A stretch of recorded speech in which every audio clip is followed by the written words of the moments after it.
اقبال فقہ اسلامی کے 4 ماخذ بتاتے ہیں: قرآن مجید، احادیث نبوی، اجماع اور قیاس۔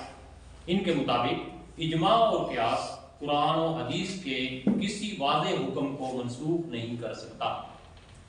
چھٹا جو ان کا خطبہ ہے وہ ہے اسلام کی تعمیر میں اصول حرکت۔ یہ خطبہ بھی اقبال کے علم و فضل کا شاہکار ہے۔ اقبال کا شاہین اسے کسی پل آرام کرنے نہیں دیتا۔ اقبال جمود کو موت تصور کرتا ہے۔ اس کے نزدیک حرکت ہی میں برکت ہے۔ قومیں برباد تب ہوتی ہیں جب جمود کا شکار ہوتی ہیں۔ وقت کے تقاضوں کو سمجھنا اور جدید آلات چاہے وہ علم کے ہوں یا حکمت کے، ان کے مطابق ان سے نمٹنا، یہی شان مومن ہے۔ اقبال کا جو تصور شاہین ہے وہ خوددار ہے، آشیانہ نہیں بناتا، بلند پرواز ہے، خلوت نشین ہے اور اس کی نگاہ تیز ہے۔ آخری جو ان کا خطبہ ہے وہ ہے: کیا مذہب ممکن ہے؟ اس حوالے سے جرمن کانٹ نے کیا مابعد الطبیعات ممکن ہے کے عنوان سے مقالہ لکھا تھا اور مابعد الطبیعات کے وجود کی تردید کی تھی۔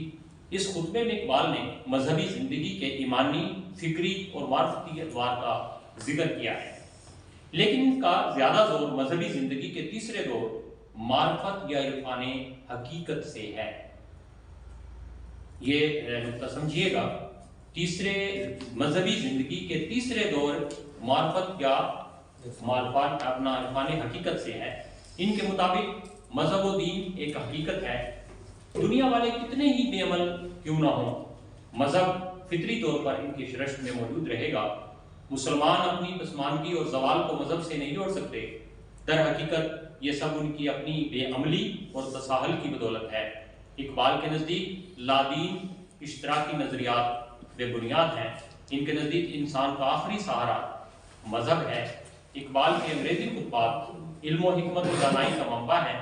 صدی گزر جانے کے باوجود آج بھی امت و قوم کے لیے یہ خطبات مشعل راہ ہیں۔ ان کی اہمیت سے سرمنراف ممکن نہیں۔ اب یہ جو میں نے خطبات پیش کیے ہیں ان کے حوالے سے تھوڑا سا میں پیش کر کے اجازت چاہوں گا۔ تقدیر شکن قوت باقی ہے ابھی اس میں، نادان جسے کہتے ہیں تقدیر کا زندہ نہیں۔ آج اصغر احمد صاحب یہاں پہ نہیں ہیں، اگر وہ ہوتے تو وہ پھر اقبالیات کی طور ہمیں بہتر سناتے۔ یاد آ گئے ہیں تو ان کا قرض ہے ہم پہ، اللہ کرے کہ ہم جلد وہ قرض گزاریں۔ اسی طریقے سے کیا میں نے اس خاک داں سے کنارہ جہاں رزق کا نام ہے آب و دانہ، بیاباں کی خلوت خوش آتی ہے مجھ کو، ازل سے ہے فطرت میری رہبانہ، حماموں کبوتر کا بھوکا نہیں میں کہ ہے زندگی باز کی زاہدانہ۔ اسی طریقے سے اقبال صاحب کے 2-3 اشعار اور جو مطلب علمی بات ہوئی، اسی طرح انہوں نے: جنہیں میں ڈھونڈتا تھا آسمانوں میں زمینوں میں، وہ نکلے میرے ظلمت خانہ دل کے مکینوں میں، کبھی اپنا بھی نظارہ کیا تو نے اے مجنون، کبھی اپنا بھی نظارہ کیا ہے تو نے اے مجنون، کہ لیلا کی طرح تو خود بھی ہے محمل نشینوں میں، چھپایا حسن کو اپنے کلیم اللہ سے جس نے، چھپایا حسن کو اپنے کلیم اللہ سے جس نے، وہی ناز آفری ہے جلوہ تیرا نازنینوں میں۔ تو اسی کے ساتھ اجازت چاہوں گا۔ بہت شکریہ، آپ نے مجھے یہاں مدعو کیا، بہت مہربانی۔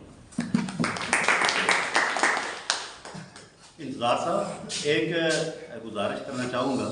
آپ نے خطبے کے شروع میں جو ارشاد فرمایا کہ ان کے جنازے میں سر سکندر نے رکاوٹ ڈالی، جہاں تک میں نے پڑھا ہے کہ رکاوٹ ڈالنے کا تو ذکر میں نے نہیں پڑھا، البتہ یہ پڑھا ہے کہ ان کے مزار کی تعمیر میں سر سکندر نے بڑا اہم کردار ادا کیا تھا، بلکہ اس کے لیے پورے پنجاب کے جو زمیندار تھے ان سے انہوں نے چندہ بھی کیا تھا، اور اس مسلمانوں کی ڈونیشن سے پھر وہ جو موجودہ مزار ہے وہ تعمیر کیا گیا تھا، اور ان کی اس خدمات کے اعتراف میں ہی ان کی جو قبر ہے وہ اسی احاطے میں بنائی گئی کہ ان کو خراج تحسین پیش کرنے کے لیے۔ یہ میرے پاس معلومات ہیں، آپ اگر اس کو کنفرم کریں یا دوبارہ پڑھ کے اس کو دیکھ لیں، کیونکہ ان کے جنازے میں رکاوٹ ڈالنے کے حوالے سے سر سکندر کی کوئی بات اس سے پہلے سنی نہیں۔ وہ میں جواب دیتا ہوں۔ اس سے پہلے ہم نے یہ بھی دیکھنا پڑے گا کہ سر سکندر کی وفات کب ہے، علامہ سے پہلے ہے یا بعد میں، یہ بھی ایک سوال ہے جی بعد میں۔ تو جو اپنا ڈاکٹر عاشق بٹالوی صاحب نے جو لکھا ہے نا، میں نے ان کے اتفاق کیا کیونکہ وہ جنازے میں خود موجود تھے، تو یہ کہا گیا کہ ان کو اجازت نہیں دی گئی۔ اس وقت کا جو وزیر اعلیٰ تھا، وزیر اعظم پاکستان پنجاب کا وزیر اعظم کہلاتا تھا، وہ شاید سر سکندر ہی تھا اس وقت، اگر وہ زندہ تھے تو وہی تھے، تو انہوں نے اجازت نہیں دی۔ مسلمانوں نے یہ، میں نے وہ جو شاہد صاحب کے استاد ہیں، کیا نام ہے اس کا، معین الدین صاحب، نہیں وہ کتابیں لکھی ہوئی ہیں حساب کی، میرا نام بھول جاتا ہے، وہ بہت پتلے سے ہیں، ابھی موجود ہیں، ہاشمی صاحب رفیع الدین ہاشمی صاحب سے میں نے پوچھا تو انہوں نے کچھ مجھے گائیڈ کیا۔ اصل میں ہوا یہ کہ اقبال، اس میں غلط بھی ہو سکتا ہے تو میں رجوع کر لوں گا اگر آپ مجھے چیز دیں گے، تو اصل میں ہوا یہ کہ علامہ صاحب کا وہاں پہ دفنانے کا جو عمل تھا، یہاں پہ دفنانا نہیں دینا، تو یہ وزیر اعظم جو تھا اس نے اجازت نہیں دی۔ پھر مسلمانوں نے یہ کیا کہ وہ اسلامیہ کالج لاہور جو ہے وہاں پہ یہ ہوا کہ اقبال کا دوسرا جنازہ پڑھایا جائے گا یہاں، تو وہاں جب گئے تو وہاں مسلمانوں کے اندر جو ہے بہت زیادہ جذبات پیدا ہوئے۔ انہوں نے یہ کہا کہ جناب ہم نے جو ہے وہ وہیں پڑھنا ہے اور وہیں دفنانا ہے، تو وہ پھر جنازہ وہاں پہ نہیں ہوا، بلکہ ٹیک سنگھ کوئی ہے، لالا ٹیک سنگھ پتہ نہیں یہ نام انہوں نے لکھا ہوا ہے، وہ ہندو تھا، تو اس نے ان کو عاشق بٹالوی کو کہا کہ تمہیں شرم نہیں آتی کہ تم مطلب اتنا بڑا تمہارا آدمی ہے اور تم اس کے ساتھ یہ کر رہے ہو؟ تو پھر وہ اکٹھے ہو کے آئے اور انہوں نے وہاں پہ جو ہے وہ جنازہ پڑھایا گیا، مولانا غلام مرشد نے پڑھایا اور ایک ہی جنازہ ان کا ہوا، اور وہاں پہ مزید اس حوالے سے میں جی پلیز آپ اس پڑھ لیجیے گا، اگر آپ کے پاس کوئی ایسی چیز ہے تو آپ مجھے ضرور عنایت کیجیے گا، تاکہ علم میں کوئی بات نہیں ہوتی، اگر رجوع کرنا ہوا تو میں رجوع کروں گا۔ بہت شکریہ۔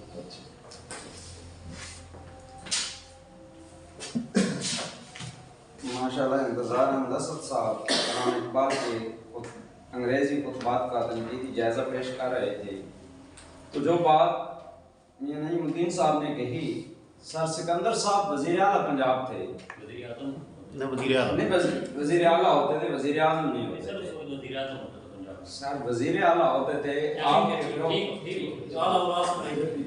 تو وزیر اعلیٰ کیونکہ جو ہے وہ با اختیار نہیں ہوتا تھا، لہٰذا وزیر اعلیٰ نے رکاوٹ نہیں ڈالی، انہوں نے وہ لیٹر دلی بھجوایا تھا کہ وہاں سے اجازت مل جائے اگر انگریز سرکار کی طرف سے تو آپ دفنا لیں، وائسرائے کے پاس، تو وائسرائے کے پاس جب لیٹر گیا تو دیر ہو رہی تھی، تو دفنانے کے لیے وہاں بندوبست کر دیا گیا سیول لائن گراؤنڈ میں، لیکن ادھر سے لیٹر کا جواب آ گیا، ادھر سے جواب آ گیا، لہٰذا کوئی گڑبڑ نہیں تھی، کوئی رکاوٹ نہیں تھی، جواب میں دیر تھی وائسرائے کے پاس، کیونکہ وزیر اعلیٰ جو تھا وہ با اختیار وزیر اعلیٰ نہیں تھا، انگریز گورنمنٹ برٹش انڈیا تھا، گورنمنٹ انگریز کی تھی، تو وائسرائے کو لیٹر لکھا گیا، دیر ہونے کی وجہ سے وہاں جنازے کا بندوبست کر دیا گیا، لیکن کیونکہ وہاں سے لیٹر آ گیا لہٰذا اس کو جو ہے وہ بادشاہی مسجد میں شفٹ کر دیا گیا۔ تو بات اور یہ مسئلہ تھا، مجھے اقبال ایک تعارف لکھتے ہوئے تقریباً 6 سال ہو گئے ہیں، وہ 51 صفحوں پر مبنی اب وہ مضمون ہے، میں نے پہلی دفعہ گورنمنٹ کالج بیرا کے رسالے کے لیے شروع کیا تھا، جوئے رواں کے لیے، اس وقت 10 صفحات کا تھا، لیکن بعد میں نے مسلسل کوشش کی، اقبال کے جنازوں کا بھی بڑا مسئلہ تھا، تو میں نے 5-6 سال ریاضت کی، اس کے بعد مجھے ایک چھوٹا سا کتابچہ ملا جس میں مولانا غلام مرشد کا اور علامہ اقبال کے جنازوں کا ذکر بھی ہے، اور جس میں وہ ساری، تو اگر کسی کو ضرورت ہوئی تو میں وہ کتاب بھی بطور حوالے کے بھی میں دے سکتا ہوں۔ تو یہ سلسلہ تھا، ورنہ کوئی رکاوٹ کسی نے نہیں ڈالی تھی۔ تو بار انتظار صاحب نے بڑی خوبصورت انداز میں علامہ اقبال کے حوالے سے گفتگو کی۔ علامہ اقبال کا آج کا جو ہمارا پروگرام ہے اقبالیاتی تنقید کے جدید رجحانات، اس کے تحت آج پروگرام چل رہا ہے۔ تو ایڈماسٹر سلیمی صاحب تشریف لائے ہیں لیکن انہوں نے گفتگو سے معذرت کر لی ہے، تو آپ ہمارے آخری مقرر اور کلیدی خطبہ جو ہے وہ صدر نشین دبیر عباس صاحب دیں گے۔ میں گزارش کروں گا کہ میرا ایک مضمون پرسوں شائع ہوا ہے علامہ اقبالیاتی تنقید، اگر اجازت ہو تو میں چند اقبالیاتی تنقید پہ باتیں کر کے آپ کو ریکویسٹ کروں، تاکہ کیونکہ آج کا ہمارا پروگرام تھا اقبالیاتی تنقید، تو اس پہ بات نہیں ہو سکی، مختلف انداز سے بات ہوئی۔ میں صرف اس کے جیدہ جو ہے نکات آپ کے سامنے پیڈیا سے ادبی میراث ہے، تو وہاں سے میرے دو مضمون رکھے ہیں انہی دنوں، ایک اقبال ایک تعارف اور دوسرا اقبالیاتی تنقید کے رجحانات۔ تو صرف جیدہ علامہ اقبال کا جو ابتدائی تنقید ہے، ابتدا جو آغاز ہوتا ہے وہ علامہ اقبال کی پہلی کتاب بانگ درا کے دیباچے سے ہوتا ہے، جو شیخ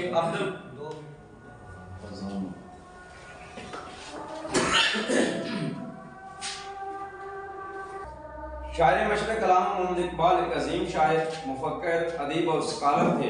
اقبال نے اردو اور فارسی دونوں زبانوں میں بہترین شاعری کی۔ اردو، فارسی اور انگریزی زبان میں خطوط بھی اقبال کا عظیم سرمایہ ہے۔ انگریزی زبان میں خطبات، مضامین اور متفرق تحریریں بھی ادب میں بڑا اضافہ ہیں۔ اردو میں بھی مضامین، متفرق تحریریں اور معاشیات پر مبنی کتاب علم الاقتصاد بہترین کتاب ہے۔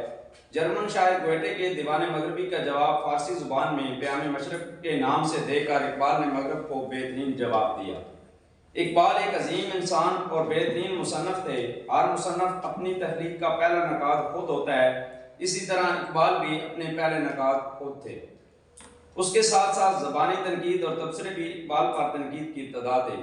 اقبال پر باقاعدہ تنقید کا آغاز اقبال کے پہلے اردو شعری مجموعہ بانگ درا کے دیباچے سے ہوتا ہے۔ یہ دیباچہ شیخ عبدالقادر مدیر مخزن نے لکھا، جس میں اقبال کی شخصیت اور کلام پر بہترین تنقیدی آراء ملتی ہیں۔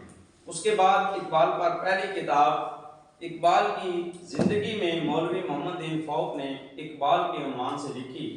یہ پہلی باقاعدہ کتاب ہے، اس میں حیات اقبال، شخصیت اور کلام اقبال پر تاثراتی رائے ملتی ہے۔ اس کتاب نے ابتدا فراہم کی اور بعد میں اقبال پر کتابوں اور مضامین کا نہ رکنے والا سلسلہ شروع ہوا، جو آج تک جاری و ساری ہے، اور ہزاروں کی تعداد میں کتب، M A, B S, M Phil, doctorate اور پوسٹ ڈاکٹریٹ کے مقالات اور مضامین منظر عام پر آ چکے ہیں۔ کئی ادارے جن میں اقبال اکادمی، بزم اقبال، ایوان اقبال، علامہ اقبال اوپن یونیورسٹی کا شعبہ اقبالیات اور دیگر جامعات کے شعبہ اقبالیات اقبال پر کام کر رہے ہیں۔ اقبالیاتی تنقید کو اگر مختلف رجحانات میں رکھ کر دیکھا جائے تو چند رجحانات نمایاں اور بہت سے کم نمایاں نظر آتے ہیں۔ ایک مضمون میں سرسری طور پر ان رجحانات کا ذکر کیا جائے گا، تفصیل سے ذکر کرنا مشکل ہی نہیں، ناممکنات میں سے ہے، کیونکہ اقبالیاتی تنقید بہت وسیع ہے جو ایک مقالے میں بھی نہیں سما سکتی، اور اگر فردن ہر متن کا جائزہ لیا جائے تو کئی سال درکار ہوں گے۔ یہاں صرف معروف رجحانات کا سرسری تذکرہ کیا جائے گا۔ اقبال پر ابتدائی تنقید ان کی سوانح، شخصیت اور تاثراتی تنقید پر مبنی تھی، جس کا پہلے ذکر کیا جا چکا ہے، مگر بعد میں بھی بھاری رجحان یہی دیکھنے کو ملتا ہے جس میں اقبال کی سوانح ایک بڑا موضوع رہا ہے۔ اقبال صرف شاعر اور ادیب نہ تھے، بلکہ وہ ایک وکیل، ایک استاد، ایک فلاسفر، ایک مفکر، ایک سیاستدان اور وسیع الجہات شخصیت تھے۔ اس لیے ان کی سوانح اور شخصیت کے کئی پہلو ہیں، لہذا تنقید و تحقیق میں سوانح اور شخصیت بڑے رجحانات میں سے ایک ہیں۔ اقبال کی سوانح اور شخصیت پر درجنوں کتب، مقالات اور مضامین مل جائیں گے، مگر تحقیق سے عاری۔ اقبال کی سوانح پر دستیاب کتب میں اقبال اکادمی کی حیات اقبال اور اقبال اکادمی کی مجلہ اقبال ریویو مستند دستاویزات ہیں۔ سوانح شخصیت کے بعد اقبالیاتی تنقید کا بڑا رجحان فکر اقبال کی طرف ہے۔ فکر اقبال پر سینکڑوں کی تعداد میں کتب، مقالات اور مضامین مل جائیں گے۔ ہر کوئی جو اقبال سے دلچسپی رکھتا ہے اور جسے لکھنے لکھانے کا شوق ہے، فکر اقبال کو موضوع بنائے گا، کیونکہ یہ موضوع قدر آسان نظر آتا ہے اور اس موضوع پر بغیر مغز ماری کے بہت کچھ لکھا جا سکتا ہے۔ اس موضوع پر صرف ادب سے تعلق رکھنے والے ہی نہیں بلکہ مذہب، سیاست، سماجی اخلاق اور محب وطن قلمکاروں نے بھی اقبال کو اس حوالے سے اپنا موضوع بنایا ہے۔ پھر اس حوالے سے صرف اقبال شناسی کے رجحانات ہی پروان نہیں چڑھے بلکہ اقبال شکنی کے حوالے سے بھی یہ موضوع خاص اہمیت کا حامل ہے۔ اس موضوع پر بہترین کتب میں ڈاکٹر افتخار احمد صدیقی کی عروج اقبال، ڈاکٹر یوسف حسین خان کی روح اقبال، ڈاکٹر فرمان فتح پوری کی اقبال سب کے لیے، جابر علی سید کی اقبال کا فکری ارتقاء، ڈاکٹر سلیم اختر کی فکر اقبال کا تعارف اور خلیفہ عبدالحکیم کی فکر اقبال شامل ہیں۔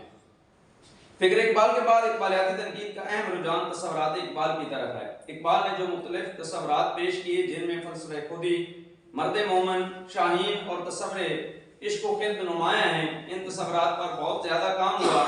سینکڑوں کی تعداد میں کتب، مقالات اور مضامین کے علاوہ پروگرام کے مکالمات، لیکچر اور تبصرے موجود ہیں جن میں اقبال کے تصورات کو کلی اور جزوی طور پر زیر بحث لایا گیا ہے۔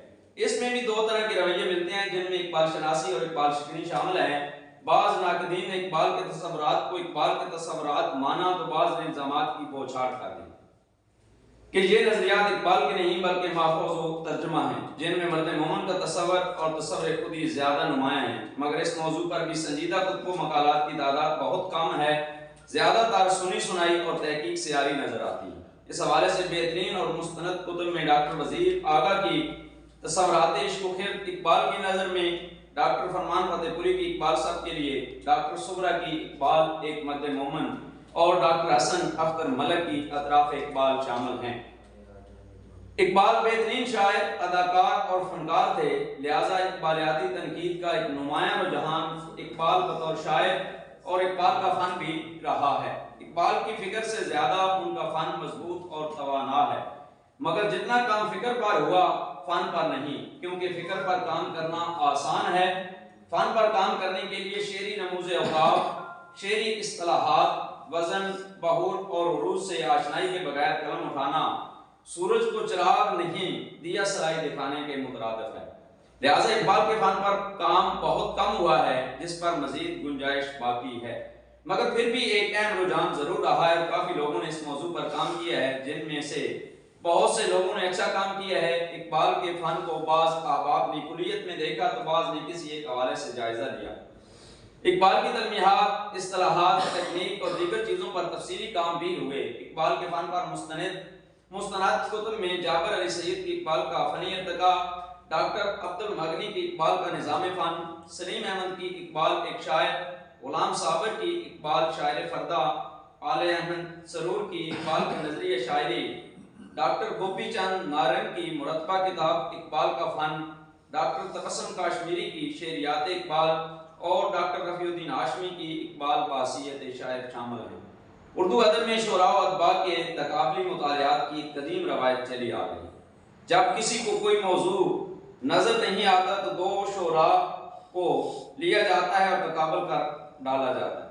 لہٰذا اقبالیاتی تنقید کا ایک رجحان تقابلی مطالعہ بھی ہے، جس میں اقبال کا مختلف شعراء جن میں نمایاں مرزا اسداللہ خان غالب اور فیض احمد فیض ہیں کے ساتھ تقابلی مطالعات نظر آتے ہیں۔ اس حوالے سے بہترین کتب میں ڈاکٹر اے بی اشرف کی غالب اور اقبال اور ڈاکٹر یوسف حسین خان کی غالب اور اقبال کی متحرک جمالیات شامل ہیں۔ اقبالیاتی تنقید کا ایک اہم رجحان اقبال کی نظموں کے مطالعات بھی ہیں، جس میں اقبال کی مختلف نظموں کے فکری و فنی محاسن و معائب کے ساتھ ساتھ مختلف نظموں کے آپس میں تقابل بھی کیے گئے ہیں۔ اس طرح کے زیادہ تر مطالعات مضامین، تبصروں، لیکچرز اور مکالمات کی صورت میں ہیں، مگر اکا دکا کتابیں بھی اس طرح کے مطالعات پر نظر آتی ہیں۔ اس طرح کے مطالعات پر مبنی کتب میں ڈاکٹر رفیع الدین ہاشمی کی اقبال کی طویل نظمیں اور اسلوب احمد انصاری کی اقبال کی 13 نظمیں شامل ہیں۔ اقبالیاتی تنقید کا ایک اہم اور وسیع رجحان اقبال شناسی ہے۔ اقبال شناسی میں مزید 3 طرح کے رجحان ملتے ہیں۔ اول انفرادی سطح کی اقبال شناسی، دوم علاقائی سطح پر اقبال شناسی اور سوم ادارہ جاتی اقبال شناسی۔ اول سطح کی اقبال شناسی میں انفرادی طور پر اقبال پر ہونے والے مطالعات شامل ہیں اور ان کو الگ الگ زیر بحث لایا گیا ہے، جیسے ڈاکٹر رفیع الدین ہاشمی بطور اقبال شناس، ڈاکٹر ہارون الرشید تبسم بطور اقبال شناس اور ڈاکٹر آصف امان بطور اقبال شناس وغیرہ۔ دوم سطح پر علاقائی طور پر اقبال شناسی کو موضوع بحث بنایا گیا ہے۔ میں تھوڑا سا وقت اس لیے بھی زیادہ لے رہا ہوں کہ کچھ احباب نماز کے لیے چلے گئے ہیں وہ واپس آ رہے ہیں تب کلیدی خطبہ جو ہے وہ دیا جائے، اس لیے میں وہ مضمون ذرا مکمل پڑھ رہا ہوں۔ یہ جو تقابلی مطالعہ کا آپ نے بات کی ہے، ڈاکٹر آفتاب احمد خان کی کتاب ہے کشمیر میں اقبال شناسی، دہلی میں اقبال شناسی اور سرگودا میں اقبال شناسی وغیرہ، اس حوالے سے کئی کتب بھی منظر عام پر آ چکی ہیں، جن میں مزمل حسین کی علامہ اقبال اور لیا، صبا لکھنوی کی اقبال اور بھوپال، اور ڈاکٹر سلیم اختر کی ایران میں اقبال شناسی شامل ہیں۔ سون سطح کے رجحان میں اداروں کی سطح پر ہونے والے کام زیر بحث آئے ہیں، جن میں رسالہ جات، ادبی تنظیمیں، ادبی ادارے اور جامعات شامل ہیں۔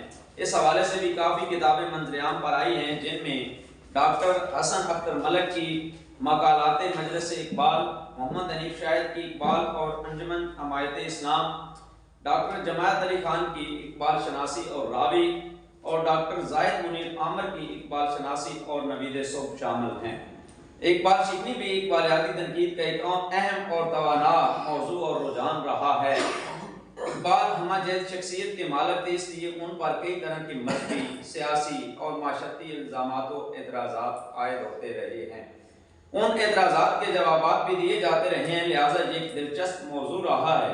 بعض ناقدین نے تو اقبال کو سرے سے اڑا دیا اور بعض نے مختلف جزوی حوالوں سے اقبال پر وار کیے ہیں، مگر یہ رجحان کافی غالب اور توانا نظر آتا ہے۔ اقبال شکنی کے حوالے سے بہت زیادہ تعداد میں مضامین، مقالات اور کتب دستیاب ہیں، جن میں علی عباس جلال پوری کی کتاب اقبال کا علم الکلام اور ڈاکٹر ایوب صابر کی اقبال دشمنی ایک مطالعہ شامل ہیں۔ اقبال کی شاعری میں مذہبی رنگ بہت زیادہ ہے، اس لیے اقبالیاتی تنقید کا اہم اور توانا رجحان اقبال کی مذہبی شاعری اور تصورات بھی ہے۔ بلکہ اگر یوں کہا جائے کہ اقبالیاتی تنقید کا زیادہ سرمایہ مذہبی حوالے سے ہے تو بھی کچھ غلط نہ ہوگا۔ شروع میں مذہبی حوالے سے تنقید کا نشانہ بنائے جانے والے اقبال آج ہر فرقہ کے محبوب شاعر مانے جاتے ہیں۔ ہر مکتبہ فکر کے لوگ اقبال کو اپنا سمجھتے ہیں، اس لیے مذہبی حوالے سے اقبال پر بہت زیادہ کام ہوا ہے۔ سینکڑوں کی تعداد میں مضامین، لیکچرز، مکالمات، مقالات اور کتب موجود ہیں۔ چند مستند کتب میں ڈاکٹر ابواللیث صدیقی کی اقبال اور مسلک تصوف، پروفیسر محمد عثمان کی فکر اسلامی کی تشکیل نو، اعجاز الحق قدسی کی اقبال کے مقبول صوفیات، ڈاکٹر محمد طاہر فاروقی کی اقبال اور محبت رسول، آل احمد سرور کی اقبال اور تصوف، اور ڈاکٹر ابو سعید نور الدین کی اسلامی تصوف اور اقبال قابل ذکر ہے۔ اقبالیاتی تنقید کا ایک رجحان سیاسی اور تحریک پاکستان کے حوالے سے بھی ہے۔ اقبال نے پاکستان کا تصور پیش کیا اور ان کی شاعری میں ایسی فضا اور ماحول موجود ہے جو سیاسی اور تحریک پاکستان کے لیے توانا مواد فراہم کرتا ہے، اس لیے اس حوالے سے بھی کافی بحث جاری رہی اور ہے۔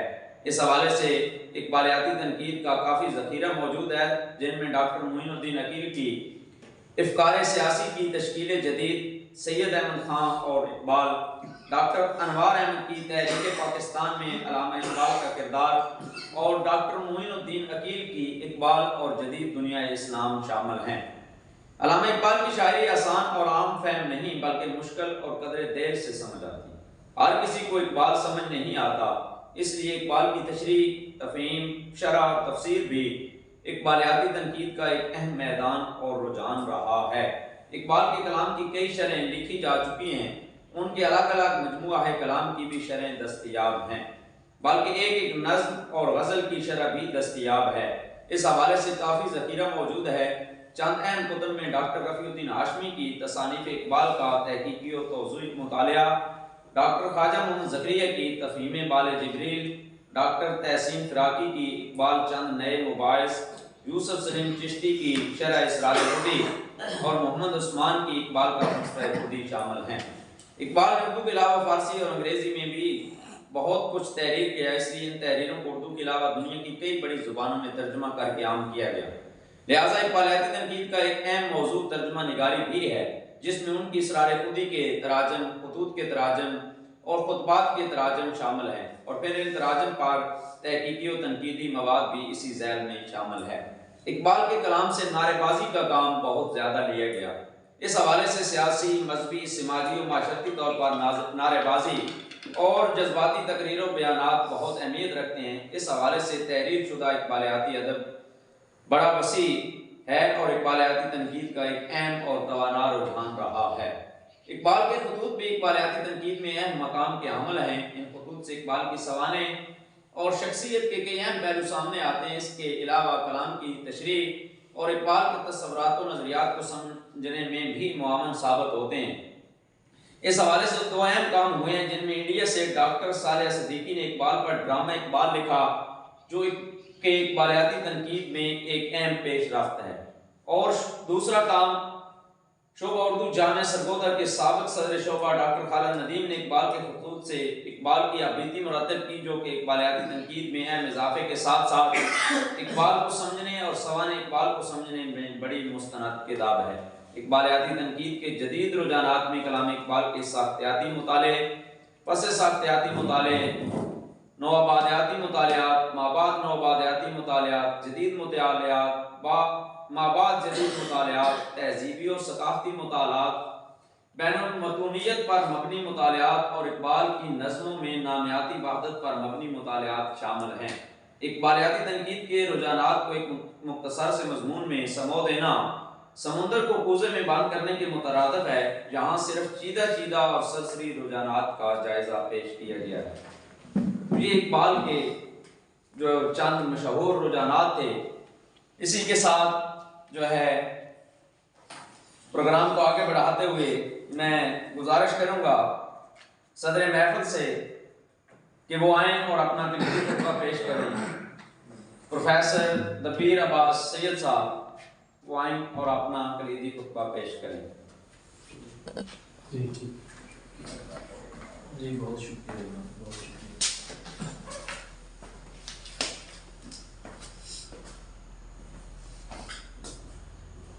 بات ایسی ہے کہ کہتے ہیں گھر مکہ جانے سے کوئی نہیں روکتا اور نہ کوئی روک سکتا ہے۔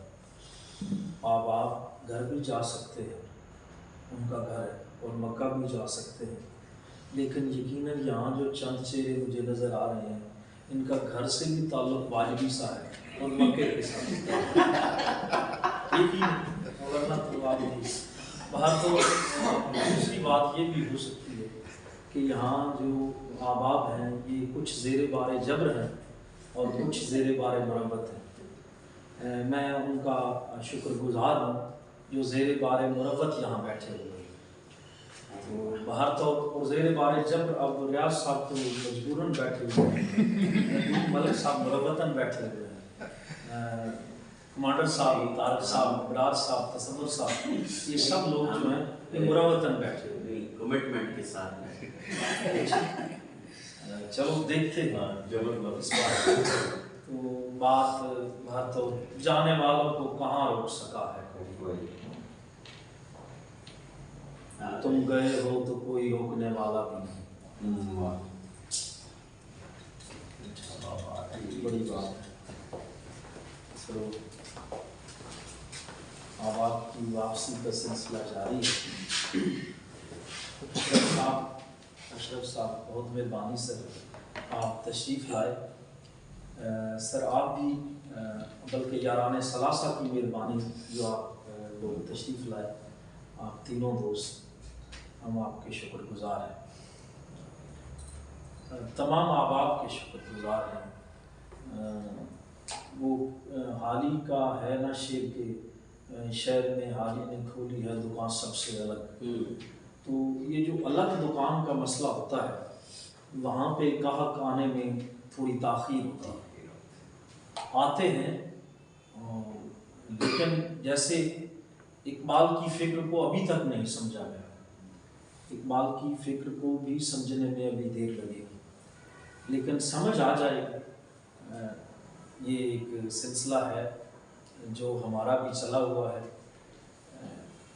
یہ باتیں ریاض صاحب کر چکے ہیں، عمیر صاحب بھی اس حوالے سے کر چکے ہیں۔ ایک کانٹینیوٹی ہے، ایک تسلسل ہے جس کو ہم لے کر چل رہے ہیں۔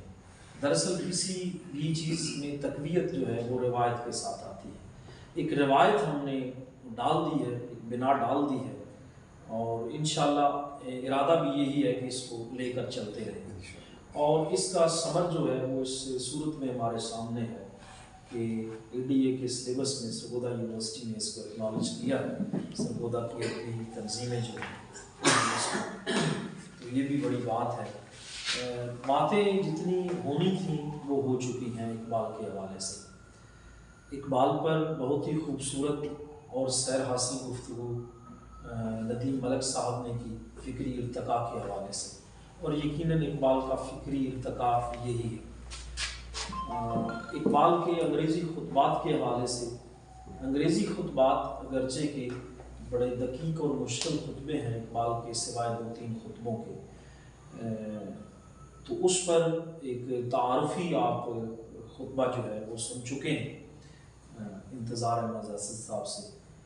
جو میرا خطبہ تھا وہ عمیر یاسر شاہین صاحب فرما چکے ہیں، جو میں نے باتیں کرنی تھی۔ باہر تو یہ ان کی مہربانی کہ انہوں نے وہ باتیں کی۔ اقبال کی جو تنقید ہے اس کے جدید رجحانات، اس حوالے سے چند باتیں میں عرض کرتا چلوں کہ میں اقبال کا نہ کوئی ناقد ہوں اور نہ اقبال پر میری کوئی تحقیق ہے۔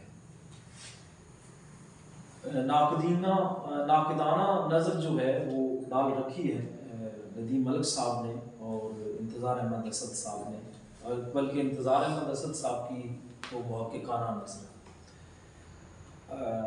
عمیر یاسر صاحب جو ہیں وہ اقبال کے باقاعدہ یعنی کہ ان کے 2-4 تحقیقی مضمون بھی شامل ہیں، تو میں تو اقبال کا ایک سنجیدہ قاری ہوں، اقبال کے کلام کو پڑھ لیتا ہوں، اور وہ بھی اقبال کا کلام جو اردو زبان میں ہے۔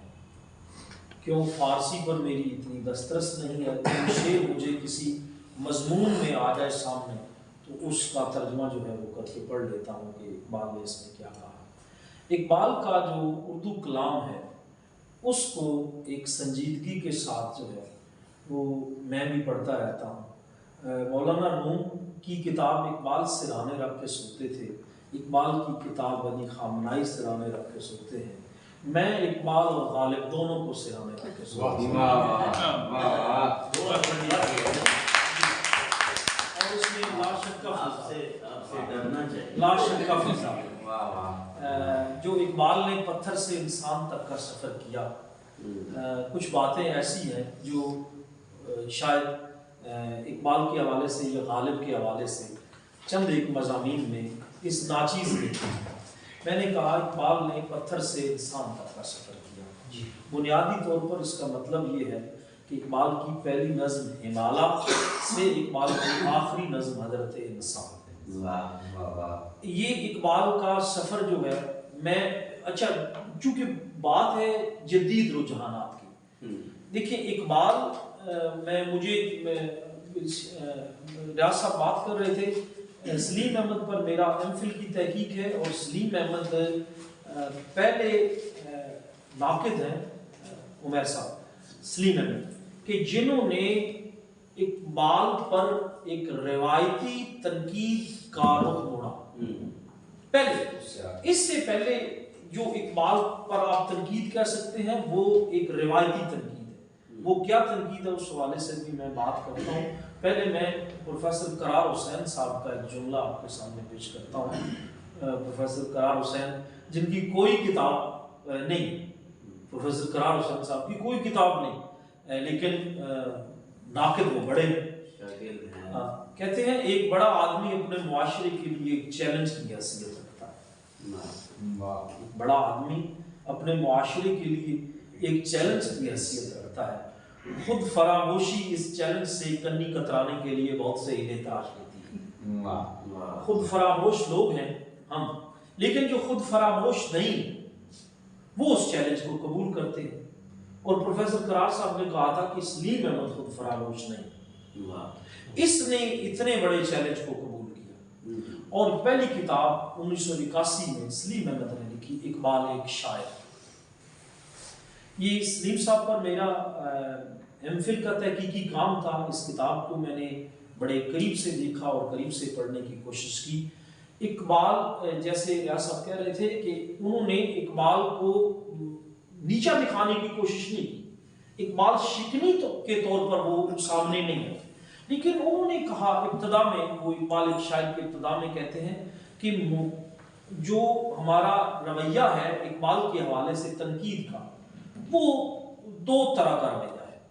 پہلا رویہ ہے ہمارا مدحت کا، کہ ہم نے اقبال کی مدحت کرنی، یہ ایک رویہ ہے، اور یہی ہمارا وہ بت ہے جس کو ہم توڑ نہیں سکتے۔ دوسرا رویہ جو ہے وہ کہا کہ وہ صرف خیالات و نظریات کی تشریحات کر رہے ہیں، کہ انہوں نے جو خیال پیش کیے ہیں اس کی تشریح کر دی جائے، اس کے علاوہ کوئی یعنی کہ بات نہیں۔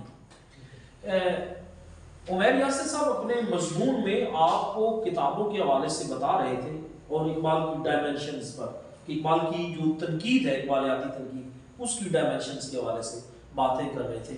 میرا نہیں خیال کہ انہوں نے 100 سے زیادہ کتابوں کے نام لیے، 100 سے زیادہ کتابوں کے انہوں نے نام نہیں لیے، لیکن اس وقت ایک بہت ضخیم کتاب آ چکی ہے، کتابیات اقبال کے نام سے ڈاکٹر رفیع الدین ہاشمی نے اسے مرتب کیا ہے۔ اس میں انہوں نے اقبال پر اب تک ہونے والی، اب تک لکھی جانے والی کتابوں کا تذکرہ کیا ہے، جن کتابوں کی تعداد کم از کم 7000 کے قریب، 7000 کے قریب۔ اب 7000 آپ دیکھیں کہ ایک وہ شخص تو ہے، لیکن ان 7000 کتابوں میں 7 کتابیں بھی ایسی نہیں ہیں جو اقبال کو نئے نظریے سے پیش کریں، 7 کتابیں بھی ایسی ہیں۔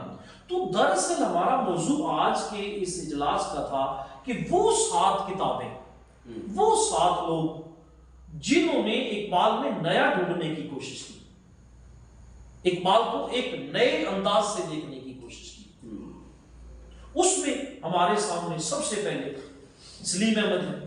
سلیم احمد نے کتاب لکھی اقبال ایک شاعر، اگرچہ اس کا دوسرا تیسرا مضمون بڑا خطرناک ہے، اور اس کو عنوان کہ اقبال کو انہوں نے کہا اقبال موچی دروازے کا شاعر، موچی دروازہ، اور شروع میں کہہ دیا کہ یہ میری بات نہیں ہے، اقبال کو موچی دروازے کا شاعر فیض صاحب کہتے تھے، جب فیض صاحب کبھی بیٹھے تو کہتے تھے وہ موچی دروازے کا شاعر، تو فیض صاحب کہتے تھے موچی دروازے کا، ان کی زندگی میں ہی کہا موچی دروازے کا شاعر۔ فیض صاحب جوان آدمی تھے، اور جب اقبال ایک دو مشاعروں میں لاہور میں فیض صاحب کے سامنے تو کہا موچی دروازے کا شاعر۔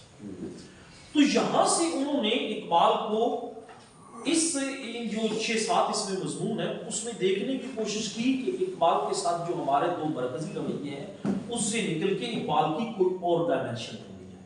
تو انہوں نے کہا بھائی میں اقبال کو ایک شاعر کی حیثیت سے دیکھتا ہوں، اقبال ایک شاعر۔ تو اسی ذہن میں انہوں نے کہا کہ اقبال کو اگر میں شاعر کی حیثیت سے دیکھوں تو مجھے اقبال جتنا بڑا شاعر اردو زبان میں نظر نہیں آتا، اقبال جتنا بڑا شاعر۔ اور انہوں نے کہا کہ میں بہت معذرت کے ساتھ، انہوں نے کہا اگر کسی کی دل شکنی ہو تو ہو، اقبال کو میں شاعر کے طور پر میر اور غالب سے بڑا شاعر دیکھتا ہوں، میر اور غالب سے۔ انہوں نے کہا کہ اقبال کی شاعری میں آپ ہمالہ سے حضرت انسان تک کا سفر کر لیں، آپ ایک شعر میں بھی جھول نہیں دیکھیں، اتنا بڑا فنکار۔ شاعری کا فن جو ہے وہ اقبال ایسے ہے کہ جیسے الہام ہوا ہے اقبال، شاعری کا فن۔ وہ کہتے ہیں اس کے فن کی طرف جب یہ بات کی گئی تو پھر اس کے بعد یہ عبد المغنی جیسے لوگ آئے، جابر علی سید، انہوں نے یہ پھر سلسلہ شروع کیا کہ اقبال کے فن کو بھی دیکھا جائے کہ اقبال کا فن کس طرح ڈیولپ ہوتا ہے۔ تو بنیادی جو ایک جدید رجحان اقبال کے حوالے سے آیا وہ فنی حوالے سے آیا، اس حوالے سے پھر آگے ہمیں ایک اہم کتاب جو ہے ملتی ہے جس میں عزیز احمد نے لکھی اقبال نئی تشکیل۔ انہوں نے اقبال کو ریکنسٹرکٹ کیا کہ اقبال کے جو ایک روایتی اور فرسودہ ایک تنقید تھی اور وہ سارا سلسلہ تھا، اس میں نیا ڈھونڈنے کی کوشش کی، اقبال کو نیا ڈھونڈنے کی کوشش کی۔ یہ اقبال نئی تشکیل جو ہے یہ ایک اہم کتاب ہے اس سلسلے میں۔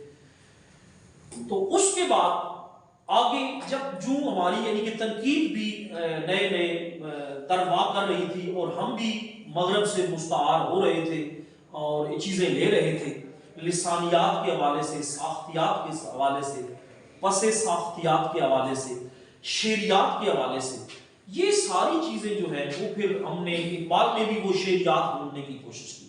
اقبال کی بھی ایک چیز کو، اس کی ساختیات کو دیکھا، پھر اس کو ڈی کنسٹرکٹ کیا، یعنی کہ اقبال کا سنٹیکس کا مطالعہ ہم نے کرنا شروع کر، اقبال کی صرف اور نحو کا مطالعہ ہوا، یہ پھر ساری چیزیں جو ہیں یہ اقبال، لیکن اس میں یہ دیکھا گیا ہے کہ اقبال کو ہم جدید پیرائے میں دیکھیں یا اقبال کو ایک روایتی پیرائے میں دیکھیں، کوئی بھی شخص جو ہے وہ اقبال کے کلام پر حرف نہیں اٹھا سکتا، اقبال کے کلام کو جسے آپ نام نہاد تنقید کہہ سکتے ہیں اس کا نشانہ نہیں بنا سکتا، ورنہ غالب جیسے لوگوں پر، یاس جگانا چنگیزی نے سارا نام ہی غالب شکنی پر کمایا، اور غالب شکنی پر کیوں کمایا کہ غالب کی شعری میں، غالب کی شاعری میں مہر و اوزان اور اس میں مسائل نکال کے کہ یہ ترکیب مستعمل نہیں ہے، یہ قافیہ مستعمل نہیں ہے، یہ ردیف مستعمل نہیں ہے،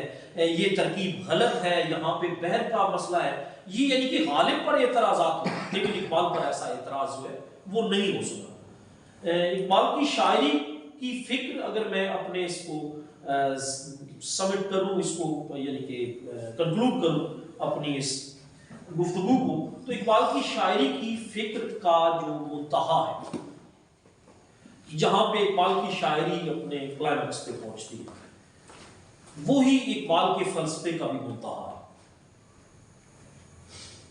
یہاں پہ باتیں ہو چکی ہیں اقبال کے تصنیفات کے حوالے سے، اور ساری باتیں آپ جان چکے ہیں۔ اقبال کی تصنیفات یقیناً، اور اقبال کے انگریزی خطبے، اقبال کی علم الاقتصاد کے حوالے سے بات ہوئی، اکنامکس پر ایک چھوٹی سی کتاب لکھی تھی اقبال نے 1904 میں، یہ پہلی کتاب تھی اقبال کی۔ اس کے بعد اردو شاعری کی کتابیں اور فارسی شاعری کی کتابیں اور خطبات۔ ان کے علاوہ اقبال کا جو تیسرا بڑا ماخذ ہے شاعری اور خطبات کے علاوہ، وہ اقبال کے خطوط ہیں، خطوط اقبال۔ وہ اقبال نے اتنے لکھے خطوط کہ مظفر برنی کو وقت پڑ گئے، جب وہ مرتب کر رہے تھے کلیات مکاتیب مرتب کر رہے تھے، تو انہیں اس کی غالباً 12-13 جلدیں جو ہیں وہ انہوں نے اس میں مرتب کی، 12-13 جلدوں میں اقبال کے ان کا اگر مطالعہ کر لیا جائے تو پھر بھی ہم اقبال کے اس کا فکری ارتقاء جو ہے اس کو سمجھ سکتے ہیں اور اچھے انداز میں سمجھ سکتے ہیں۔ اگر ہم ان کا مطالعہ نہیں کر سکتے تو پھر ان خطوط سے مرتبہ ایک آپ بیتی ہے، آٹو بایوگرافی، آپ بیتی انہی خطوط سے مرتبہ ڈاکٹر خالد ندیم صاحب، انہوں نے یہ مرتب کی ہے، اور وہ بھی اچھی خاصی کتاب ہے جو اقبال کی سوانے کو اور اقبال کی شخصیت کو اور اقبال کی فکر کو جو ہے وہ اس کے ارتقاء کو اگر اختصار کے ساتھ دیکھنا چاہیں تو اقبال آپ بیتی جو ہے اس کو دیکھا جا سکتا ہے۔ یہ جو اقبال کی شاعری ہے، اقبال کی شاعری پر مختصراً بات، یہ میں نے اپنے ایک مضمون میں لکھا تھا اقبال پر لکھتے ہوئے کہ اقبال نے جب شاعری شروع کی 1893 میں اقبال نے شاعری شروع کر دی تھی، 1893 میں، یہاں سے چلتے چلتے وہ پھر ان کا سفر مخزن تک، مخزن میں نظم کی اشاعت، اور پھر آگے مشاعروں میں جانا، پھر فارسی کلام، انہوں نے 1913 میں اصرار خودی، 1912 میں، اور اسی طرح رموز بے خودی، اور اسی طرح آگے انہوں نے کتاب لکھی پیام مشرق۔ یہ کتابیں اقبال کی فارسی شاعری میں کتابیں ہیں، لیکن اس کے ساتھ ساتھ اقبال اپنی اردو شاعری بھی لکھ رہے تھے۔ اب دیکھیے کہ اقبال کی اردو شاعری کی پہلی کتاب بانگ درا 1924 میں شائع ہوتی ہے، پیچھے زندگی اقبال کی کتنی رہ گئی؟ 14 سال، 24 میں۔ اچھا، یہ لکھ تو 1893 سے رہے تھے، لیکن اقبال اس شاعری کو 1924 تک جاتے جاتے اقبال دراصل فکری اور ذہنی طور پر اپنی جو ان کی ڈیولپمنٹ ہونی تھی ہو چکی تھی۔ انہوں نے اس میں فلسفہ بھی پڑھ لیا، آرنلڈ جیسے لوگوں سے بھی مل لیا، حالی جیسے لوگوں سے، شبلی جیسے لوگوں سے وہ محفلیں کر لی، بڑے بڑے لوگوں سے مل لیا، یورپ کو بھی دیکھ لیا، یورپ میں جا کے پی ایچ ڈی کر لی، انگلینڈ کو دیکھ لیا، جرمنی کو دیکھ لیا، ملکہ ریاستوں کو جتنی بھی ریاستیں تھیں ان کو دیکھ لیا، ان کی جامعات کو دیکھا، ان کے علم کو دیکھا، ساری کچھ چیزیں دیکھ کے اقبال واپسی پہ آ کے کہتے ہیں خیرہ نہ کر سکا مجھے جلوہ دانش فرنگ، خیرہ نہ کر سکا مجھے جلوہ دانش فرنگ، سرما ہے میری آنکھ کا خاک مدینہ ہو نجف۔ لوگ اقبال اس شعر سے پتہ چل رہا ہے کہ کس طرف آنا چاہتے ہیں۔ اس کے بعد، اور اس کا یہ غزل مجھے پوری یاد ہے کہ لشکریاں شکست صف، اس کا ایک شعر دیکھیے گا بہت خوبصورت، اقبال کہتے ہیں مثل کلیم ہو اگر مار کا آزما کوئی، مثل کلیم ہو اگر مار کا آزما کوئی، اب بھی درخت طور سے آتی ہے بانگے لا تخف، واہ واہ، اب بھی درخت طور سے آتی ہے بانگے لا تخف، خوف رکھا آگے چلا، لیکن مثل کلیم۔ یہاں سے ہم دیکھتے ہیں کہ اقبال جو ہے وہ کسی خاص سمت میں جانا چاہتے ہیں۔ اقبال اس وقت تک جب یورپ سے واپس آتے ہیں، یورپ کی تہذیب کا مطالعہ کر لیتے ہیں، اور یہاں پہ اب اپنا اسلام کا جو مطالعہ ہے جو انہوں نے کرنا تھا وہ بھی کر لیا۔ اب انہوں نے دیکھا کہ ہمارے اس تاریخ میں جو بڑی پرسنالٹی ہے وہ جو ان کو راہ پر لانا چاہتی تھی وہ تو شاہ ولی اللہ تھے۔ پھر انہوں نے دیکھا جمال الدین افغانی ہے کہ یہ جو علامہ جمال الدین افغانی صاحب اور شاہ ولی اللہ جو باقام کرنا چاہتے تھے، جس کی بنیاد ڈالنا چاہتے تھے، اقبال نے اس کو اصحابہ کہا کہ اس کو میں آگے لے کر چلوں گا۔ اب دیکھیے میں اس بات کو پروف کروں گا، میں نے اس میں پروف کیا ہے اپنے مضمون میں کہ اقبال، اب ہم چلتے ہیں، اقبال اپنا کلام تو لکھ رہے ہیں، اردو کا کلام لکھا جا رہا ہے اقبال کا، اقبال اپنے اب اس کلام کو شائع کروانا چاہتا ہے۔ اقبال نے اپنے اس کلام میں بہت زیادہ کلام شائع نہیں کروایا باقی طرح 1924 میں، وہ جو کلام شائع نہیں ہوا اقبال کی پوری زندگی میں، بعد میں صابر قلوبی نے مرتب کیا کلیات اقبال کے نام سے، اور باقاعدہ تاریخوں کے ساتھ مرتب کیا ہے کہ یہ اقبال نے 1899 میں لکھ دیا تھا، یہ 1905 میں لکھی ہوئی چیز ہے، یہ انہوں نے باقیات اقبال، یعنی کہ پتہ چلتا ہے کہ اقبال اپنے کلام کو نکال رہے ہیں، کیونکہ وہ چاہتے تھے کہ اب جو ہے وہ میں کوئی چیز ایسی پیش کرنا چاہتا ہوں جو منفرد، جو انفرادی ہو۔ اب اقبال 1924 میں اپنا پہلا مجموعہ لا رہے ہیں بانگے دیرا، اور دانستہ نام ہے۔ اقبال نے اپنی جو ہے وہ کتابوں کے نام کئی دفعہ سوچے اور کئی دفعہ اس کو تبدیل کی۔ بانگے دیرا، اب بانگے دیرا مطلب یہ ہے کہ پرانے دور میں جب قافلہ جاتا تھا، قافلہ رات کو قیام پذیر ہو جاتا تھا کسی جگہ پر، صبح جب قافلہ تیار ہو جاتا تھا تو ایک گھنٹی بجائی، ایک سائرن بجایا جاتا تھا۔ وہ سائرن ہوتا تھا کہ آفٹر سم مومنٹس قافلہ یہاں سے موو کر جائے 5 منٹ، جیسے اس کی مثال آپ موجودہ ریلوے اسٹیشن پر جب سائرن بجتا ہے گاڑی اس کے بعد 1 منٹ کے بعد روانہ ہو جاتی ہے، انتظار نہیں کرتی، قافلہ اس کے بعد روانہ ہو جائے۔ اب یہ قافلے کے یعنی کہ تیار ہونے کی گھنٹی، اقبال کہہ رہے ہیں کہ تیار ہو جاؤ، اور اس میں جو کلام پہ، چونکہ یہ ابتدائی کلام تھا، اس میں اقبال نے وہ اپنی ساری نظریں پیش کر دی تھی، وہ اس سے جان چھڑا نہیں سکتے تھے اس، لیکن اس میں وہ چیزیں نظر آ رہی ہیں جو اقبال یعنی کہ گھنٹی بجا رہے ہیں۔ آپ دیکھ لیجئے، راز حیات پوچھ لے خضر خجستہ نام سے، ابتدائی چیزیں اقبال 1924، اس میں دراصل وہ گھنٹی بجا اور راز، وہ سوئی ہوئی قوم، وہ خواب غفلت میں پڑی ہوئی قوم، راز حیات پوچھ لے خضر خجستہ نام سے، زندہ ہر ایک چیز ہے کوشش ناتمام سے، زندہ ہر ایک چیز ہے کوشش ناتمام سے۔ پھر ہم اس میں دیکھتے ہیں کہ اقبال خضر راہ لکھتے ہیں، اس میں آخری نظم جو خضر راہ اور طلوع اسلام اقبال کی نظر آتی ہے، خضر راہ نظم کا یہ ابتدائی نظم ہے، اس میں اقبال نے دراصل اپنا وہ تھیسس سامنے رکھ دیا تھا کہ میں آگے جا کے کیا کرنے والا ہوں۔ اقبال حضرت خضر سے ملتے ہیں، مختصر حضرت خضر سے ملتے ہیں، اور حضرت خضر کے سامنے جو ہے وہ سوالات رکھتے ہیں، ان کے حضرت خضر جواب دیتے ہیں۔ پہلا سوال ہے کہ یہ صحرا نوردی تم نے کیوں اختیار کر رکھی؟ حضرت خضر سے، وہ موسیٰ کو راہ راست پر لانے والے، موسیٰ کو علم سکھانے والے، تمہارے رازوں کو کوئی نہیں پا سکا، میں بھی تم سے 2-4 سوال کرنا چاہتا ہوں۔ یہ کیا سیرانوردی ہے؟ سیرانوردی سے اگلا سوال زندگی کیا ہے؟ زندگی سے اگلا سوال یہ بادشاہت اور جمہوریت کیا چیز ہے؟ اس سے اگلا سوال یہ سرمایہ و محنت کیا چیز ہے؟ اور آخری اسلام کے زوال کے اسباب کیا ہے؟ مجھے پتہ چل رہا ہے کہ اقبال آگے کیا کرنا چاہتے ہیں۔ یہ ساری باتیں جو ہیں وہ ہمیں خضر راہ میں اقبال کی نظر آتی ہیں، جو آگے وہ بال جبریل میں لکھ رہے ہیں، ضرب کلیم میں لکھ رہے ہیں، ارمغان حجاز میں لکھ رہے ہیں، یہ ساری باتیں آگے نظر آتی ہیں کہ یہ سیرانوردی کیا چیز ہے، زندگی کیا چیز ہے، یہ بادشاہت، جمہوریت، یہ سلطنت کیا چیز ہے، اور یہ سرمایہ و محنت کیا چیز ہے، اسلام کے زوال کے اسباب کیا ہیں۔ ان کے جواب اقبال پیش کرتے ہیں اور آگے نکل جاتے ہیں۔ پھر اقبال آگے اپنی جو کتاب لکھتے ہیں وہ جا کر 1932 میں شائع کرتے ہیں، 8 سال، اور اقبال نے اس کتاب کا نام بال جبریل لکھا۔ بال جبریل، بال جبریل کا مطلب، اب اقبال کی چاروں کتابوں کے نام آپ ذہن میں رکھیں تو اقبال کا ارتقائی سفر سارا سامنے آئے۔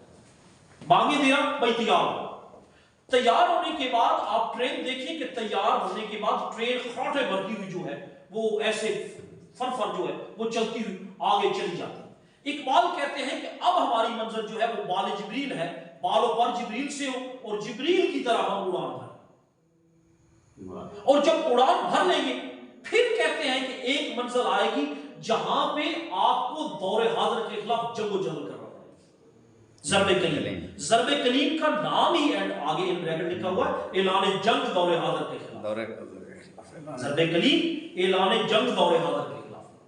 جب یہ چیزیں تم میں آ جائیں گی، وہ جو اڑان ہے وہ اڑان یہ نہیں ہے کہ وہ اڑان کوئی ہے کہ ہم نے بہت کوئی دوڑ پڑنا ہے، وہ دراصل اپنے کریکٹر کی اڑان ہے، اپنے کردار کی اڑان ہے۔ اے طائر لاہوتی، اس رزق سے موت اچھی، جس رزق سے آتی ہو پرواز میں ہوتا ہے، وہ کریکٹر کی اڑان ہے۔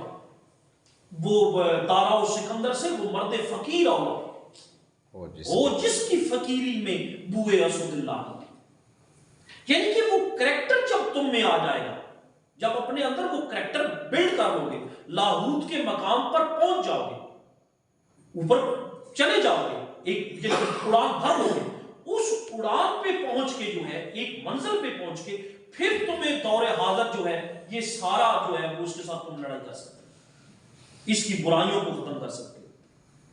تو نے پوچھی ہے امامت کی حقیقت مجھ سے، حق تجھے میری طرح صاحب اسرار کرے، ہے وہی تیرے زمانے کا امام برحق جو تجھے حاضر و موجود سے بیزار۔ یہ اقبال دراصل وہ اڑان چاہتے تھے جو اڑان آئے، کردار کی، خودشناسی کی، خودی کی اڑان جب آئے گی تو پھر اس کے سامنے، اس آدمی کے سامنے کہتے ہیں نئے تخت و تاج میں، نئے لشکر و سپاہ میں ہے جو بات مرد کلندر کی بارگاہ میں۔ پھر مرد کلندر کی وہ جو جتنے بھی یہ بت ہوں گے، یہ وطن کا بت ہے، یہ سرمایہ پرستی کا بت ہے، یہ طاقت کا بت ہے، وہ اس کے سامنے بالکل بھی ٹکتا نہیں۔ جب یہ ضرب کلیم، اب چوتھا ضرب کلیم، ایک تیسرا کتاب کا تیسرا نام ضرب کلیم، بانگ درا، بال جبریل اور ضرب کلیم۔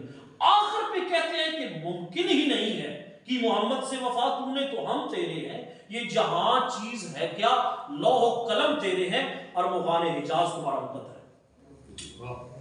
ارمغان حجاز، یہ جو تحفہ ہے، یہ حجازی تحفہ جو ہے یہ تمہارا مقدر ہے، تمہارے ہاتھ میں اللہ ڈال دو، پھر تمہارا ہاتھ عام بندے کا ہاتھ نہیں، وہ اللہ کا ہاتھ، پھر جو تم چاہو گے وہ کر سکو۔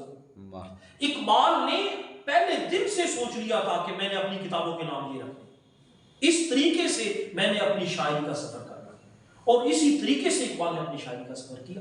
بانگ درا، بال جبریل، ضرب کلیم اور ارمغان حجاز۔ اگرچہ میں نے مطلب اس میں اور بھی بڑی بڑی باتیں، ہر بات پہ بات کی جا سکتی ہے، تو لکھے بھی تھے پوائنٹس، لیکن ایسے فلو میں چلتا گیا۔ عقل و عشق پہ بات جب ہوئی، آپ نے جو اس کا کنکلوڈ کیا تھا، آپ نے استدراک جو پیش کیا تھا اس میں عقل و عشق کی بات کی تھی۔ اقبال نے یہی بات کی، اقبال جو آپ بات کر رہے تھے نا کہ عقل کو بھی نہیں چھوڑنا چاہیے اور عشق کو بھی نہیں چھوڑنا چاہیے۔ عقل والا معاشرہ جو ہے وہ بھی پھیکا ہے، نرا عشق والا معاشرہ بھی کوئی نہیں ہے۔